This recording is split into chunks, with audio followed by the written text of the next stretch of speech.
Bem-vindo a mais um programa Encontro com a Palavra. Estamos estudando o pai da fé no Velho Testamento, o livro de Gênesis. Quando lemos a história de Abraão, encontramos a definição de fé nos altares que ele construiu. O primeiro altar denomina-se Ensina-me, Senhor. Foi assim que começou. Em seguida vemos o arrependimento. Abraão teve dificuldades no segundo altar. Quando Deus mostrou a ele a importância do arrependimento, ele foi para o sul.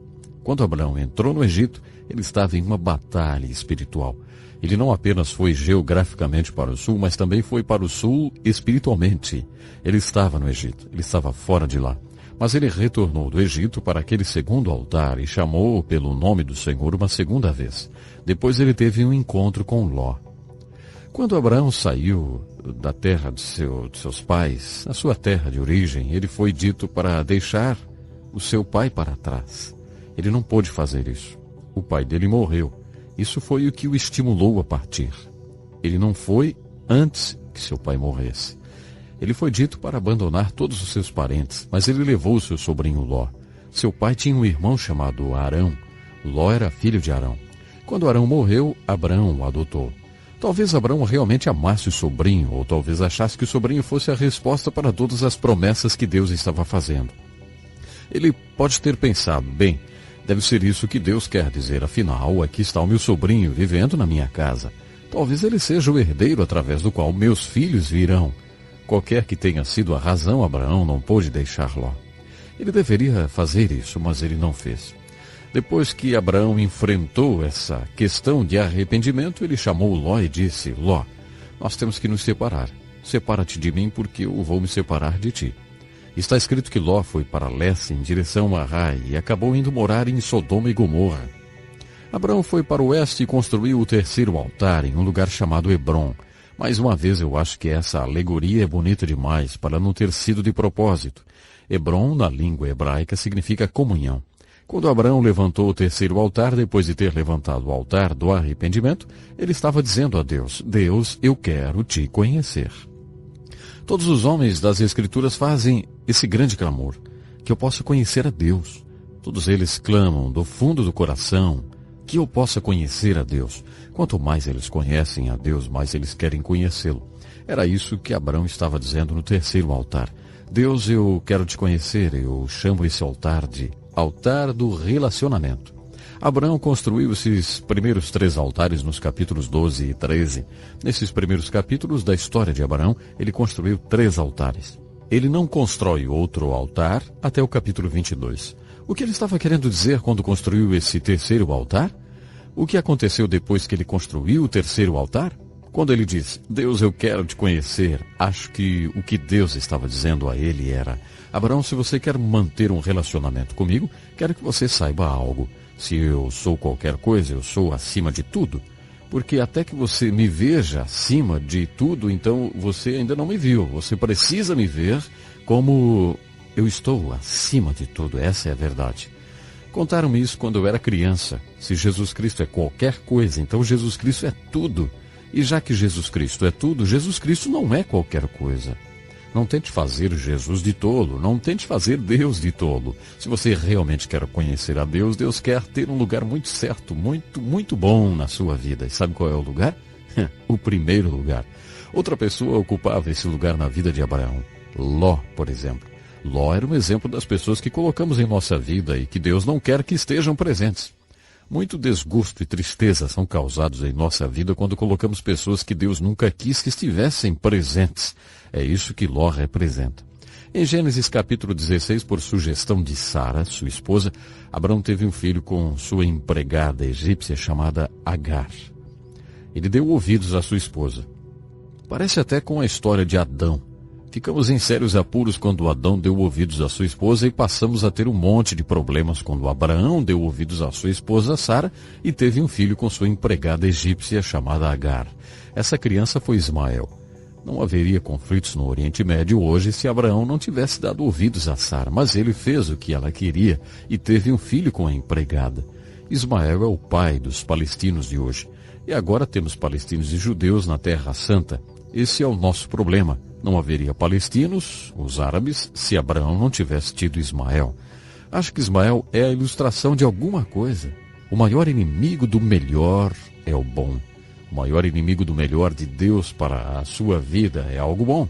Para fazer você desviar da vontade de Deus para a sua vida, o inimigo, Satanás, não irá tentá-lo a roubar um banco. Por exemplo, se Deus quer que você seja um médico missionário, Satanás não irá tentá-lo a ser um assaltante de banco. Ele apenas dirá: você sabe que precisamos de bons médicos aqui. Por que você não se torna um médico aqui em uma cidade grande, tão bonita, tão legal como essa? Seria ótimo ser um médico aqui? É claro que seria ótimo. Mas se Deus quer que você seja um médico missionário em um lugar humilde ou uma região distante, então aquela coisa boa é o maior inimigo da melhor coisa. É assim que Satanás trabalha. Essa é a estratégia dele. Ele nos mantém longe do melhor de Deus, nos oferecendo alguma coisa boa. Ismael representa isso, a figura das pessoas em nossas vidas, que não são ruins, mas também não são o melhor para nós. Em Gênesis 16, quando Ismael nasceu, Deus apareceu novamente a Abraão. Vejamos por que Deus apareceu para ele nessa circunstância. Deus disse a ele: Abraão, anda perante mim e seja perfeito. O que ele queria dizer era: Abraão, o meu plano é que você tenha um filho com Sara e não com Agar. Eu acredito que Sara apresenta um outro tipo de problema na relação de Abraão. O terceiro altar, o altar do relacionamento, trata de relações verticais e horizontais. Elas são inseparáveis. Para conhecer a Deus, Deus precisava ter seu lugar em todas as relações de Abraão. Deus teve que falar com Abraão a respeito de Ló. Teve de tirá-lo da sua vida. Da mesma forma, ele também teve de tirar Ismael. Ele finalmente apareceu a Abraão e disse que ele precisava mandar Ismael embora. Um a um, Deus foi retirando todas as pessoas que competiam pelo primeiro lugar na vida de Abraão. Sara é um outro tipo de problema. Sara é a imagem daquelas pessoas que Deus coloca em nossas vidas e nós nos recusamos a reconhecer. Quantos homens você conhece que levam em consideração a opinião da esposa? Quantas mulheres levam em consideração a opinião do marido? Quantos homens gastam tempo pensando: se pelo menos eu tivesse uma esposa melhor, ou se eu pudesse ter aquela mulher como minha esposa, aí sim, aí eu seria espiritual. E quantas mulheres pensam: se eu não tivesse esse homem, eu poderia ser verdadeiramente uma santa, ou se eu fosse casada com alguém como Billy Graham, aí sim. Bom, elas nunca percebem que os seus maridos são o que Deus lhes deu. Sua esposa é a mulher que Deus lhe deu. Então, maridos, os planos de Deus para a sua vida incluem a sua esposa. Esposas, por favor, ouçam, os planos de Deus para a sua vida incluem o seu marido. Deus teve que aparecer a Abraão 2 vezes por causa de Sara. Ele apareceu a Abraão e disse: Abraão, será através de Sara, viu? Eu vou mudar o nome dela também. Vou mudar o nome dela de Sarai para Sara. O primeiro significa contencioso. Uma pessoa contenciosa é uma pessoa que é sempre do contra. Não importa o que você fale, ela é do contra. Ela está sempre contendendo ou sempre contra. Salomão disse: uma mulher contenciosa é como uma goteira chata num dia chuvoso. Só pinga, pinga, pinga. Sarai era contenciosa e Abraão vivia com ela há muito tempo. Deus apareceu a ele e disse: vou mudar o nome dela para Sara, ou princesa. Ela será mãe de nações, assim como você será pai de nações. E dela nascerão reis. Diz a história que Abraão baixou o rosto e riu. Ele caiu na risada. Ele finalmente estava começando a acreditar que os planos de Deus poderiam incluí-lo e já acreditava que Deus poderia fazer qualquer coisa através dele. Mas o que ele não conseguia acreditar é que o plano de Deus pudesse incluir Sara. Note quantos planos alternativos ele sugeriu. Seu sobrinho Ló era uma alternativa masculina. Sara não seria necessária se Ló fosse o herdeiro. No capítulo 15, ele menciona um servo que morava em sua casa e ele propôs a esse servo que fosse o herdeiro. E é claro, Ismael. Ele não cogita a possibilidade de Sara, nem por um momento. Mas Deus confirmou para ele que seria através de Sara. Quando ele compartilhou essa informação com Sara, ela também caiu na risada. Finalmente, um filho nasceu quando Abraão estava com 100 anos e Sara com 90. Deus disse a eles para chamá-lo de Isaac, que em hebraico significa risada. Deus não queria que esses heróis da fé esquecessem que riram dele quando ele contou o que ia fazer. Imaginem só. Todas as noites, quando Sara fosse chamar Isaac para jantar, ela diria: risada, venha jantar. Toda vez que Sara chamava por Isaac, ela se lembrava que um dia tinha rido de Deus. Toda vez que aquele casal tinham que chamar pelo filho, eles se lembravam de que riram diante da face de Deus. E esses são os nossos heróis da fé, hein? Bom, finalmente Abraão construiu o quarto altar. Esse altar é o mais importante. Ele construiu esse altar na montanha de Moriá. Moriá significa Jeová proverá. Até então, era Abraão quem escolhia o lugar, escolhia o sacrifício, fazia todas as escolhas. Mas neste quarto altar a coisa foi diferente. Deus escolheu o lugar, Deus escolheu o sacrifício. Você sabe o que Deus pediu em sacrifício naquele quarto altar, não sabe? Isaac, isso mesmo. Ele pediu justamente aquela criança que era não apenas o fruto da velhice de Abraão e Sara, mas também a realização de 25 anos de espera na fé. Deus disse: eu quero. Então Abraão subiu ao Monte Moriá e realmente pretendia oferecer Isaac. Você conhece essa história. Ele estava indo oferecer Isaac em sacrifício.